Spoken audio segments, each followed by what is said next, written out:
멀리는 아내 세디가 보고파 기다리고 있을 수가 없었습니다. 그녀는 유럽에 있는 군인 부인들과 함께 리버티호를 타고 뉴욕에 도착할 예정이었습니다. 어떻든 그는 그녀에게 예수님을 믿게 됐다는 편지를 할 수 없으므로 앞으로 그녀와 함께 있을 때 말하고 싶었습니다. 도착했을 때 배는 벌써 부두에 닿아 있었습니다. 온 부두는 서로 반겨 환영하는 사람들로 차 있었습니다. 세디의 금발머리를 인파 속에서 찾아냈을 때 그의 가슴은 쿵쿵 뛰고 있었습니다. 세디는 바로 거기 있었습니다. 모든 것이 참으로 새로웠습니다. 처음 결혼했을 때보다도 이제 하나님 안에서 보는 결혼이 훨씬 더 귀하게 느껴졌습니다. 하나님께서 그가 예수님을 믿기 전부터 아내를 택하는 데까지 돌보고 계셨음을 생각하니 감격스러웠습니다. 멀리는 다시 세디의 손을 붙잡는 것이 기뻤습니다. 서로 하고 싶은 이야기가 한없이 많이 있는 것 같았으나 먼저 말하고 싶어서 가슴 두근거리는 것은 무엇보다도 놀라운 소식은 자신이 새 사람이 되었다는 사실이었습니다. 결혼했을 때와 같이 태평하고 무모하며 무책임했던 그 망나니가 아니라는 소식을 먼저 말하고 싶었습니다. 세디, 아주 놀라운 일이 내게 생겼어.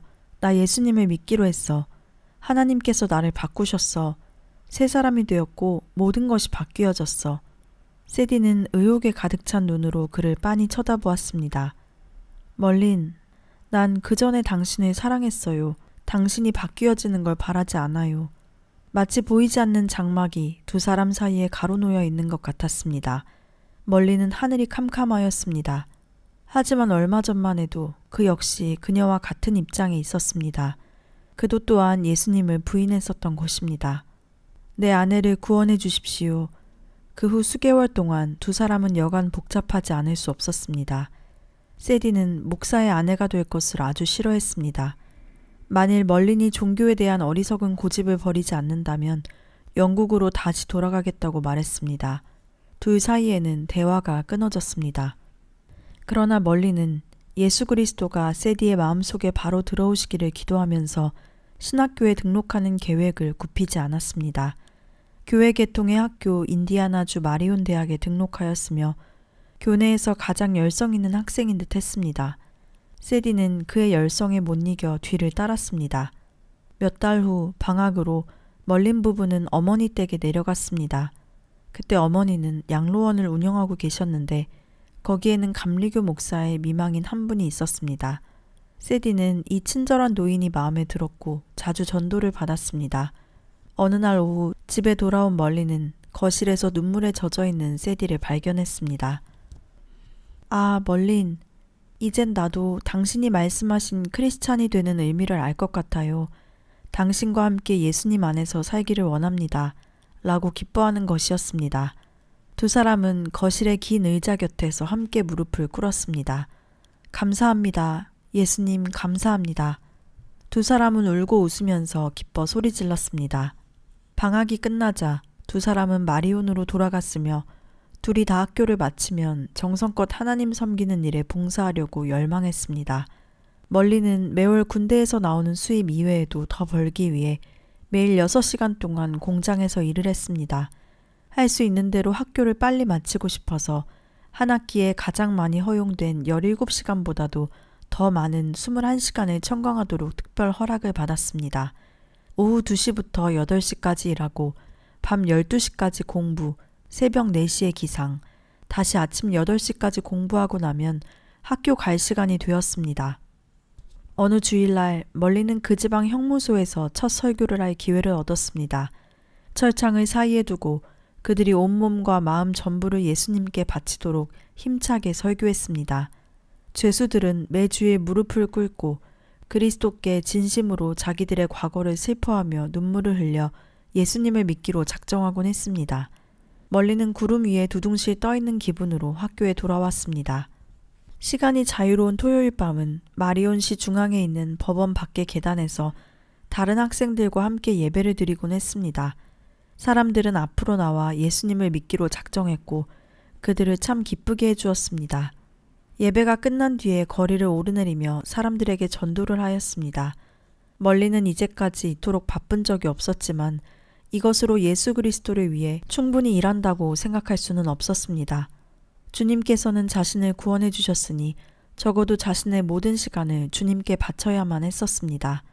서둘러 4년 과정을 2년 6개월에 끝마치고 켄터키주 윌모어에 있는 에즈버리 신학교에 등록했습니다. 하나님은 그에게 4개의 감리교회를 맡아볼 수 있도록 하셨습니다. 매주 예배를 인도하기 위해 약 400리의 순회 여행을 하였습니다. 이들 각 교회들은 그에게 일주일에 $5씩을 주었으며 이것으로 며칠간 잘 먹을 수 있었습니다. 할 수 있는 데까지 단축하여 3년 과정을 2년 동안에 끝마쳤고 결국 한 사람의 목사가 되었습니다. 얼마나 오랫동안 쉴 줄 모르고 일해왔던지 이제는 습관이 되어버렸습니다. 이것이 바로 하나님이 그에게 요구하신 뜻이었습니다. 멀리는 다시 인디아나주 클레이풀에 있는 감리교회에 부임하였고 처음으로 모든 시간을 교회事務에만 바칠 수 있었습니다. 그는 할 수 있는 모든 힘을 다해 일하는데 몸을 내어 던졌습니다. 그가 맡은 3교회는 점점 부흥되기 시작했습니다. 헌금이 늘어나고 교인 수도 많아졌으며 그리고 봉급도 많아졌습니다. 예수 그리스도를 구주로 믿기로 작정한 청년들의 수는 점점 많아지고 교인들은 그들을 사랑했으며 젊은 목사의 실수를 잘 양해해 주었습니다. 그러나 멀린에게는 자신도 모르는 사이에 허무감과 공허감 그리고 권태감에 가까운 불안정감이 마음에 자리 잡고 있었습니다. 차차 그의 생각은 군목이 되고자 하는 방향으로 점점 기울어지기 시작했습니다. 그것은 무엇보다도 병사들과 그들의 생각, 그들의 유혹을 잘 알고 있었기 때문이었습니다. 과연 하나님께서는 군복을 입은 그들에게 봉사하기를 원하실까? 그래서 그는 기도드렸습니다. 주님, 주께서 만일 원하신다면 저는 군목으로 가겠고 머물러 있으라 하신다면 즐거이 머물러 있겠습니다. 군목에 대한 그의 마음은 더욱 커져갔습니다. 1953년 멀리는 군목의 지원에서 허락을 받았습니다. 만일 대통령의 사면이 없었더라면 과연 그는 군목이 될 수 없었을 것입니다. 하나님께서는 벌써 이 일을 다 알고 계셨던 것입니다. 군목 학교에서 3개월을 공부한 후 그는 켄터키주 포트 캠벨에 있는 공수부대에 파견되었습니다.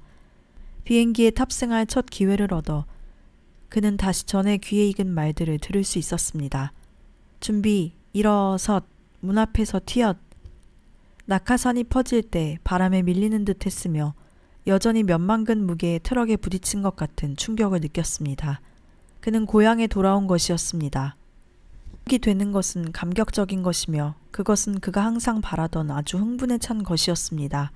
그는 공중에서, 땅 위에서, 행군을 할 때나 산에 오를 때나 신체 훈련을 받아가며 어느 곳이든지 군인들과 함께 갔었습니다. 숙소에서, 사무소에서, 들에서 혹은 식당에서 어느 곳에서든지 하나님께서 그들을 위해서 하시고자 원하시는 것을 병사들에게 말할 기회를 가지고 있었습니다. 그는 육체가 고된 가운데서도 순간순간을 즐거이 보냈습니다. 파나마의 밀림 숙달 훈련 중에서도 군인들과 함께 살며 밀림의 과일을 함께 먹었습니다. 김을 뿜은 듯한 열기 속에서 밀림은 희생자를 냈고 몇몇 병사들은 들것에 실려 운반되기도 했습니다. 그는 진흙 웅덩이에 눕는 것이 얼마나 편안한가도 경험했습니다. 포트 캠벨에서 그는 벌써부터 하고자 했던 비행사가 될 기회를 가졌습니다. 그는 친구와 함께 껌과 고무줄로 이어진 듯한 고물 비행기 하나를 구입했습니다. 그것은 무선 장치가 없었기 때문에 본능과 보이는 데에 따라 비행해야만 했습니다. 한 번은 방향을 완전히 잃어버리고 헤매이는데 갑자기 군용기 2대가 그들을 포위하고 있는 것을 알았습니다. 그들은 착륙하라고 손짓을 했습니다. 멀리는 그때에야 켄터키주 포트녹스 공군기지 상공을 비행하고 있는 것을 알았습니다. 화가 치밀은 안전경찰은 격추당하지 않은 것이 다행이었다고 투덜거렸습니다. 얼마 후에 비행기는 친구가 운전 중에 고장이 나서 옥수수밭에 떨어져 부서짐으로 끝나고 말았습니다. 북캐롤라이나주 포트 블랙에 머무는 동안 멀리는 파리 공수사단과 함께 도미니카 공화국에 갔었는데 치안 유지를 위한 적은 전투에서 39명의 대원이 희생되었습니다. 다시 포트 블랙에 돌아온 후 그는 투하 훈련을 계속했으며 마침내 고참 낙하산 투병 표창을 받았습니다. 모든 것은 다 순조롭게 잘 되어 보였고 그의 생활은 만족스럽고 감동적이었으며 자신이 원하는 대로 하나님의 사업을 하고 있었습니다. 그런데 문제점은 자신의 힘만으로 일을 해왔던 것이었습니다. 그는 인정하고 싶지 않았지만 다른 사람에게 하나님의 사랑을 말할 때 흔히 너무 지나치게 긴장되곤 했습니다. 그들을 회개시키는 것이 바로 자신이 해야 할 일이라 생각하고 아주 열심히 힘껏 해보았습니다. 그러나 항상 깨달은 것은 지금까지 갈망해온 완전함에 이르고자 노력을 해도 저 수평선과 같이 멀리 떨어져 있을 뿐이었습니다. 멀린이 어렸을 때 어머니와 할머니께서 청결하고 거룩한 생활의 필요를 말씀하신 것을 들은 적이 있었습니다. 그들은 웨슬레교와 자유감리교인이었으며 참 신자의 마음에 오시는 성령의 역사를 자주 말씀하시곤 했습니다. 아무튼 멀린은 확실히 성령의 역사가 없었습니다. 그는 깊은 기도 생활에 관한 서적을 읽고 하나님의 능력에 대하여 다른 사람의 설교를 들으려 신자들의 야외 집회에 가본 적이 있었습니다. 자신에게는 그러한 능력을 찾아볼 수 없었으며 그는 필사적으로 그것을 사모하고 있었습니다. 그는 하나님께 쓰여지기를 바랐으며 어디를 보나 도움을 필요로 하는 사람은 많았지만 그에게는 그들이 원하는 도움을 전혀 가지고 있지를 못했습니다. 한 친구는 멀린에게 하나님의 능력을 받는 데 대하여 마음의 문을 여는 방법을 가르치는 동양 종교의 종파책을 주었습니다. 그 책에서 발을 받치고 마룻바닥에 누워서 조용하게 명상하는 것을 배웠습니다. 하나님의 성령께서 온몸 전신에 역사하시는 비밀의 단서를 알고 싶어서 심리현상, 최면술, 강신술 등 손이 닿는 대로 모든 것을 읽기 시작했습니다. 이 무렵 멀리는 한국에 갔었는데 거기서 우연한 사고로 오른쪽 안경알이 산산이 조각나 깨져버렸습니다. 그쪽 눈이 약 60%의 시력을 잃게 되고 각막이 상해서 다시 그 눈으로 볼 수 없다고 의사는 말했습니다. 하나님의 능력은 도대체 어디에 있는 것일까?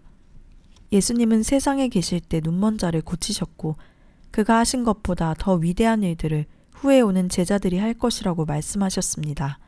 멀리는 눈을 치료하려고 2번이나 서울에 갔었습니다. 진찰 결과 의사는 고칠 수 없다고 말했습니다. 구원의 하나님, 전능하신 조물주 하나님, 전쟁터에서 죽음을 앞에 둔 병사들에게 그가 설교했던 그 하나님을 병을 고칠 수 없는 하나님으로 받아들이기를 모든 지성은 거부하고 있었습니다. 그러나 해답의 열쇠는 어디에 있는지, 어떻게 해서 하나님의 능력이 인간에게 나타나셨는지 그는 알아야만 했습니다. 군의에게 보이려고 3번째로 서울에 가는 중 비행기에 앉아서 멀리는 마음속에 갑작스런 강한 걱정에 사로잡혀 있었습니다. 그것은 귀로 들을 수 있는 목소리는 아니었으나 명확히 들려왔었습니다. 너의 눈은 완치될 것이다. 그는 하나님께서 말씀하신 것을 알았습니다. 펜실베니아에서 그 주일날 밤에 하셨던 것 같이 명확하게 하나님은 말씀하신 것이었습니다. 서울에서 군의관은 고개를 저으며 말했습니다. 미안합니다. 우리들로서는 이 이상 더 할 길이 없군요. 실망보다는 오히려 그는 기운이 솟아올랐습니다. 하나님은 그에게 말씀하셨으며 그는 하나님을 의지했던 것입니다. 몇 개월 후 그는 갑자기 눈을 검사받으려 의사에게 가고 싶은 강한 충동을 받았습니다. 검사 후에 의사는 놀라는 것 같았습니다. 정말 이상한 일입니다. 목사님 눈은 아무렇지도 않은데요. 라고 의사는 말했습니다. 하나님께서 깨끗이 낫게 하여 주셨습니다. 그는 기뻐 견딜 수 없는 마음으로 더욱더 하나님의 능력을 경험할 수 있는 모든 방법을 탐구하기로 결심했습니다. 1963년 그는 본국에 돌아와 6개월 동안 군목학교에 있다가 1964년에 포트블랙에 부임하였습니다. 여기에서 그는 새로운 활기를 가지고 최면술 공부를 계속했으며 아터포드가 이끄는 영의 개척이란 운동에 가담했습니다. 그는 많은 목사들이 이 운동에 이끌렸다고 들었습니다. 멀리는 아터포드의 집에서 이성의 세계와 영의 활동 세계와는 아주 몇만 리나 떨어져 있는 것을 직접 보았습니다. 그는 완전히 매혹되어 버렸습니다. 그러나 그것은 성경에 기인한 것일까? 그의 마음에는 의심의 고통이 찌르는 듯 일고 있었습니다. 의심할 것 없이 영들은 사실상 있는 것이었습니다. 성경 말씀은 하나님의 성령 이외의 다른 영, 즉 하늘에 있는 악령들의 사악함에 대해서 말하고 있습니다. 성경 말씀은 이 영들을 우리의 원수, 즉 사탄의 권세라 하며 그 꼬임에 빠지지 않도록 모든 영을 시험하라고 경고하고 있습니다. 사탄은 성령의 활동을 아주 잘 모방하는 까닭입니다. 그러나 그로서는 돌이킬 수 없는 타락의 길로 이끌려가고 있는 것은 아니라고 생각했습니다. 왜냐하면 그 영들과 그 운동을 하는 사람들은 모두 다 그리스도를 매우 높이 칭찬하고 있었기 때문입니다. 그들은 확실히 예수님을 하나님의 아들로 인정했고 많은 이적을 행하신 신령한 지도자로 인정했습니다. 그들이 가르치는 것은 우리의 목표는 우리도 하나님의 아들들이니까 모든 일에 예수와 같이 되어야 할 것이라고 했습니다. 멀리는 이 문제에 대해서 약간의 지식이 있는 이들과 토론하려고 먼 길을 여행했고 최면술 책을 공부하며 박사들과 의논하고 국회 도서관에 참고를 부탁하는 편지를 보내기까지 했습니다. 왜 그런가 하면 인간인 자신이 다른 사람을 도우는 데 쓸 수 있다고 느꼈기 때문입니다. 그는 자신이 위험지대에 있다는 것을 모르고 있었습니다. 교묘하게도 확실히 그는 예수 그리스도를 자신과 꼭 같은 사람으로 보기 시작했습니다. 다시 말하면 충분히 열심으로 힘쓴다면 예수님과 같이 될 수 있다고 믿은 것입니다. 그는 사탄을 지나치게 얕보고 있었습니다.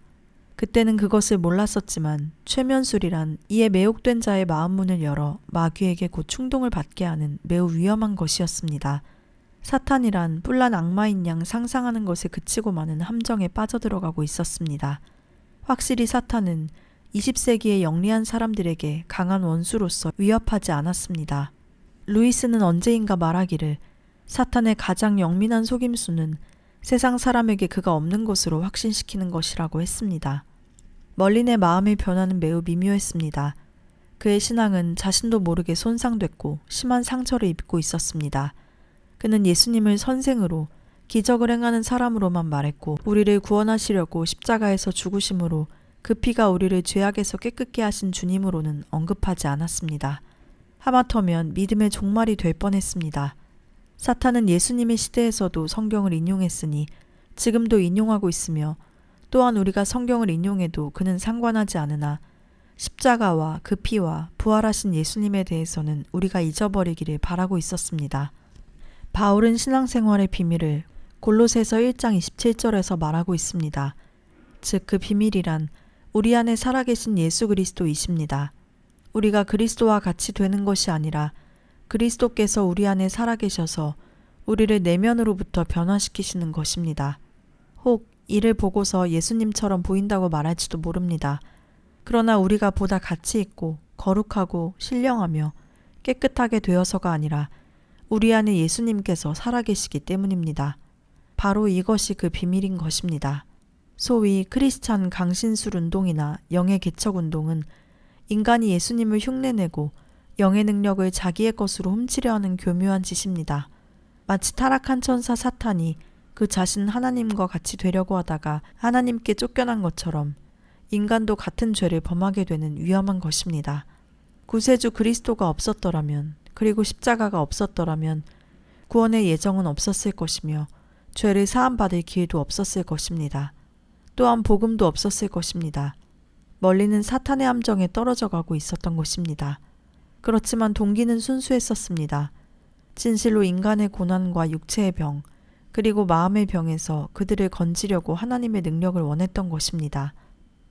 때때로 멀리는 포트브렉 근처에서 주마다 열리는 적은 기도회에 참석하곤 했었습니다. 어느 날 저녁에 기도회원 한 사람인 루트가 크게 감동한 것을 보았습니다. 멀리는 전에도 몇 번이나 루트를 주의해보고 그가 어떻게 해서 그렇게 큰 기쁨을 경험하게 되었는가를 물어보려고 생각했었습니다. 루트는 자신과는 달리 지금까지 확실히 몇 번밖에 경험하지 못했던 기쁨으로 항상 충만해 있는 것 같았습니다. 바로 그날 저녁 루트는 조용히 이야기했습니다. 저는 은혜를 매우 많이 받았기 때문에 소리를 내어 방언으로 기도드릴 뻔했습니다. 네? 무엇으로요? 멀리는 깜짝 놀랐습니다. 방언으로요. 루트는 상쾌한 어조로 말했습니다. 그는 소리를 낮추며 누가 자신을 보지는 않나 하고 주위를 살피며 말했습니다. 루트, 당신은 모임을 망쳐버릴 뻔했어요. 어떻게 된 일입니까? 루트는 소탈하게 웃었습니다. 저는 성령으로 세례를 받은 이후 계속하여 방언으로 기도드려 왔어요. 그게 무엇입니까? 멀리는 그러한 말을 들어본 일이 없었습니다. 루트는 그것이 오순절에 사도들이 가졌던 바와 꼭 같은 것이라고 차근차근히 설명했습니다. 저는 제 자신의 오순절을 경험한 거예요. 그는 빛나는 얼굴로 웃음 지었습니다. 당신은 침례교인이군요. 멀리는 자신도 모르는 사이에 놀라고 있었습니다. 네, 그래요. 그러나 하나님은 모든 교파에 다 역사하십니다. 멀리는 어떤 사람들이 교회 안에서 타락하여 그리스도를 믿는 신앙을 저버린다는 감정주의적 사상이 침투하고 있다는 소문을 들었습니다. 불행히도 멀리는 루트를 도와줄 사람이 있어야 할 것을 깨달았습니다. 멀리는 루트의 팔에 손을 얹고서 진지하게 말했습니다. 루트, 조심해요. 위험한 짓을 하고 있군. 루트는 웃으면서 손을 두드렸습니다. 고마워요. 멀린, 당신이 걱정하는 것을 감사하게 생각합니다. 며칠 후 루트는 멀린에게 전화로 말해왔습니다. 멀린, 모어헤드시에서 시외 야영이라는 단체의 수양회가 있는데 같이 가셨으면 하는데요. 그것은 될 수 있으면 참석치 않는 것이 좋을 것 같았습니다. 갈 수 없을 것이라는 뜻으로 그는 재치 있게 사정이 허락하면 가겠다고 말했습니다. 그 다음 주일에 또 한 실업인은 골프채를 가지고 오라고 말했고 롤리에 사는 부인은 만일 가기만 한다면 그의 모든 비용이 준비되었다면서 가기를 청했습니다. 또 어떤 사람은 그 이외에 친구 목사를 데리고 가면 그 경비까지도 준비되었다고 하면서 가기를 청했습니다. 그는 이러한 친절한 청탁을 물리칠 수가 없었습니다. 심령상 유익을 위해서 이러한 순수한 관심을 어떻게 억누를 수가 있겠습니까? 멀리는 고맙다고 하면서 거기 갈 것을 약속했습니다. 그리고 장로의 친구 목사를 찾아가서 같이 가도록 말하였습니다. 그는 망설였습니다. 그 관광 호텔에서 모든 비용을 지불한다더군. 가겠네. 가는 도중 딕이 말했습니다. 멀린, 뭐 하려고 우리가 이렇게 가는 거지? 나도 잘 모르겠어. 그러나 모든 게 무료이니까 우리는 즐기기나 하세. 호텔 대합실에서 멀리는 한 번도 보지 못한 사람들로부터 따뜻하고 열의에 넘치는 영접을 받고서 이 낯선 사람들은 도대체 무슨 사람들일까 하고 의아스럽게 생각했습니다. 예배는 지금까지 그들이 보아왔던 것과는 엉뚱하게 달랐습니다. 사람들은 참을 수 없는 기쁨을 가지고서 찬송을 부르며 손뼉을 치고 찬송을 부르는 동안 팔을 올리곤 하였습니다. 딜과 멀리는 이들에게서 아주 소외된 느낌이 들었으나 그 기쁨에서 무엇을 배울 수 있다는 것에는 동감이었습니다. 매우 세련되고 위험 있는 한 부인이 그들에게 와서 말을 묻곤 했습니다. 아직 아무것도 일어나지 않았나요? 네, 무슨 말씀이십니까? 알게 될 것입니다. 루트와 그 밖에 초청한 사람들은 특별한 능력을 가졌다는 어떤 부인에게 가서 개인적으로 이야기해 보도록 강권했습니다. 그들은 두 사람을 그 부인에게 데리고 갔으나 멀리는 곧 그 부인이 싫어졌습니다. 그는 마치 자신을 회개케 하려는 태도로 성경 말씀을 인용했습니다. 멀리는 성경 말씀을 인용하는 것을 싫어했으며 특히 여자에게서는 더욱 좋지 않았습니다. 그렇지만 그 친구들은 그에게 그 부인과 이야기할 것을 무척 강권했기 때문에 멀리는 결국 그들이 우리의 경비를 부담했으니 그들의 말을 들어주어야겠다고 생각했습니다. 참을성 있게 앉아서 하나님께서 그와 또 다른 이들에게 행하신 이야기를 들었습니다. 또 성령의 세례에 대한 많은 예를 말하였고 초대 그리스도인들은 대체로 성령의 세례를 받았다는 것을 성경을 인용하면서 말했습니다. 성령께서는 지금도 많은 사람들의 마음에서 그와 같은 일을 하고 계십니다. 예수 그리스도는 바로 오순절에 하셨던 바와 같이 주를 믿는 자들에게 성령의 세례를 주시고 있습니다. 멀리는 순간 흥분을 느꼈습니다. 정녕 나도 나의 오순절을 경험할 것인가? 불의 혀같이 갈라지는 것을 보고 질풍처럼 강한 바람 소리를 들으며 알지 못한 방언을 말할 수 있을 것인가? 부인은 말을 다 마치고서 우리를 주시한 후 부드럽게 말했습니다. 성령의 세례를 받기 위해서 같이 기도합시다. 예, 멀리는 순간적인 주저함도 없이 대답했습니다. 부인은 멀린의 머리에 손을 얹고서 부드럽게 기도했습니다. 멀리는 자신을 적중시킬 그것을 기다렸습니다. 그러나 아무것도 일어나지 않았습니다. 아무것도 느끼지 못했습니다. 계속해서 그 부인이 딕의 머리에 손을 얹고 기도했으며 기도를 끝마쳤을 때 멀리는 딕을 바라보았고 딕도 그를 바라보았습니다. 멀리는 딕도 또한 아무것도 느끼지 못했다는 것을 알 수 있었습니다. 그 부인은 웃는 표정으로 두 사람을 바라보았습니다. 아직 아무것도 느끼지 못했죠. 그렇죠? 네, 그렇습니다. 두 사람은 머리를 저었습니다. 이제 내가 당신들을 위하여 알아들을 수 없는 말로 기도드릴 텐데 당신들도 새로운 방언을 받을 것입니다. 부인은 멀린의 머리에 손을 얹었습니다. 그는 아무것도 느끼지 못했고 보지도 듣지도 못했습니다. 그 부인은 기도를 끝마치고서 이해하지 못하는 말이나 느낀 것이 있었던가를 물었습니다. 멀린은 잠깐 생각하는 중에 자신에게 아무 뜻도 없는 말이 마음속에 있었음을 깨달았습니다. 이 이상한 말들은 상상된 것뿐인 것으로서 그것을 확실히 느꼈다고 말했습니다. 만일 당신이 그 말을 큰 소리로 한다면 웃음거리가 될 것 같이 느껴지지요? 예, 확실히 그럴 것 같습니다. 그러면 당신은 그리스도를 위해서 즐거이 웃음거리가 되겠습니까? 이 말은 그의 신앙의 방향을 바꾸어 놓을 것 같았습니다. 물론 그리스도를 위한 것이라면 무엇이든지 하고자 했습니다. 그러나 그러한 무의미한 헛소리를 큰 소리로 말한다면 장래에 불행을 가져오지 않을지 두려웠습니다. 감리교 군목이 알아들을 수 없는 말로 기도를 했다고 모든 사람들이 서로 수군거릴 것이 생각됐습니다. 군대를 떠나야만 할 일이 일어날지도 몰랐습니다. 가만히 있자. 그러면 바로 이것이 예수님께서 내게 원하시는 것이란 말인가? 그는 갑자기 군인으로서 진급하는 따위는 아무것도 아닌 것처럼 생각되었습니다. 그래서 더듬거리며 마음에서 나오는 대로 큰 소리로 말하기 시작했습니다.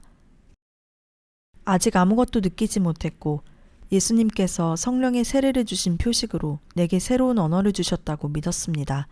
오순절 때의 제자들을 생각하면 마치 술 취한 사람 모양으로 행동했고 그들은 어떤 감동을 크게 받았던 것이 확실했습니다. 멀리는 딕을 보고서 그와 꼭 같은 경험을 가졌다는 것을 알았습니다.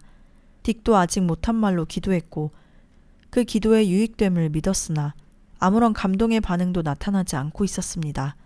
그 부인은 우리 마음을 환히 들여다보는 것처럼 이제 당신들의 경험은 실제로 믿는 믿음이지 감동의 기초를 둔 것이 아니에요 하고 일러주었습니다. 멀리는 깊은 생각 중에 어떤 이상한 감동은 없지만 실제로 나는 달라진 것이 아닌가? 놀라운 사실이 내게 일어나고 있지 않은가 했습니다.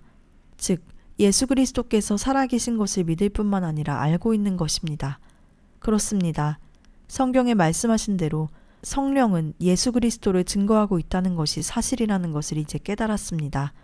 오순절을 경험한 제자들이 새롭게 권위를 갖게 된 원천은 바로 성령이었습니다. 살고 죽고 부활한 사람을 기억하게 하는 것이 아니라 성령으로 충만케 하시자 그들이 실제로 주님의 살아계심을 알게 하셨으니 성령의 첫째 목적은 살아계신 예수님을 증거하는 일이기 때문입니다. 섬광과 같이 그는 지난 수년 동안 범해온 죄의 많음을 깨달았습니다. 자신뿐 아니라 수많은 목사와 평신도들도 십자가의 메시지와 그리스도께서 우리 신앙의 중심이 되시는 것을 아주 희미하게 해버린 것입니다. 자신의 죄가 얼마나 크다는 것을 깨달은 순간 하늘 영광에 빛나는 예수 그리스도를 구주로 바라보았습니다. 언제나 항상 가슴속 깊이 이미 알고 있던 주님을 새롭게 바라보자 자신을 괴롭혀온 모든 의심은 기쁨에 넘치는 확신의 물결에 깨끗이 씻어나가 버렸습니다. 영광이로다. 내가 다시는 예수님의 말씀하신 대로 나의 주님이 살아계심을 결코 의심할 수 없으리라. 다시는 주님을 다만 순수한 사람, 좋은 사람, 우리들이 본따야 할 인격자로 생각하는 어리석은 짓은 용납할 수 없으리라. 얼마나 놀라운 사실인가. 예수 그리스도는 우리 안에 살아계시며 그의 능력은 우리를 통하여 역사하시며 그는 포도나무요 그의 생명은 우리 온 생명에 순환하고 있는 것입니다. 예수님을 떠나서는 아무것도 아니요 우리 힘으로는 아무것도 할 수 없는 것입니다. 예수님 감사합니다.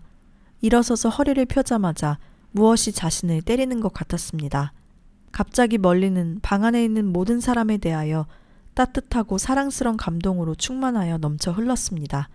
이것은 팀에게도 동시에 똑같이 일어났습니다. 멀리는 눈에서 눈물이 쏟아져 나오는 것을 보면서 말없이 함께 밖으로 나가 서로 사랑스럽게 껴안고 웃고 울었습니다. 조금 전까지만 해도 그렇게 싫어졌던 그 부인이 귀엽고 사랑스럽게 여겨지는 것을 깨달았습니다. 그 부인은 그리스도 안에서 누이였던 것입니다. 점심을 먹으려고 아래층에 내려가서 거기서 보는 모든 사람에게 넘치는 사랑을 느꼈습니다. 이제까지 이러한 것을 전혀 알지 못했었습니다. 그날 밤 딕과 멀리는 방에서 기도를 드리기 시작했습니다. 함께 기도드리려고 들어온 사람들로 방 안은 가득 차 버렸습니다. 그들이 기도할 때 다른 사람들도 성령으로 충만함을 받고 호텔은 기쁨의 함성으로 진동했습니다. 새벽 2시에 딕과 멀리는 잠자리에 누웠으나 너무 흥분되어 잠이 오지 않았습니다. 일어나서 좀 더 기도하세. 다시 2시간 동안 알고 있는 모든 사람들을 위해서 기도드리고 자신들에게 이러한 큰 은혜를 베풀어 주신 하나님을 찬양하고 찬양했습니다.